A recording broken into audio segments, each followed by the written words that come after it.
বকার সুরে, ঠাট্টার সুরে কোনো কথা আমরা বলবো না। রাজি আছেন? সবাই রাজি আছেন? আল্লাহ রাসূল সাল্লাল্লাহু আলাইহি ওয়াসাল্লামের এক সাহাবী ছিল, নাম ইবনে মাসউদ রাদিয়াল্লাহু তাআলা আনহু। ওনার পায়ের নলা ছিল খুব চিকন, অস্বাভাবিক চিকন, স্বাভাবিক না। তো উনিও এটা ঢেকে রাখতেন, দেখাতেন না কাউকে। একদিন উনি খেজুর পাড়ার জন্য খেজুর গাছে উঠলেন। খেজুর গাছে ওঠার পরে নিচ থেকে সাহাবারা পায়ের চিকন নলা দেখে ফেলছে। দেখে সবাই হাসি, সবাই হেসে কুটি কুটি। বিশ্বনবী বললেন, হেসো না, খবরদার, আমার ইবনে মাসুদের পায়ের চিকন নলা দেখে হেসো না। আমার ইবনে মাসুদের এই পায়ের চিকন নলা যদি মিজানের পাল্লায় উঠিয়ে দেয়া হয়, কিয়ামতের দিন উহুদ পাহাড়ের চেয়েও ভারী হয়ে যাবে।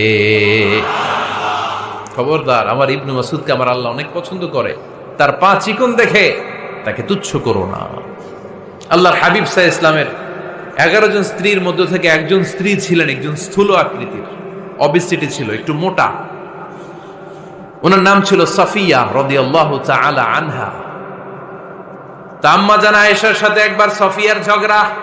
নবীদের বউদের মাঝে মাঝে ঝগড়া হতো, তবে সেটা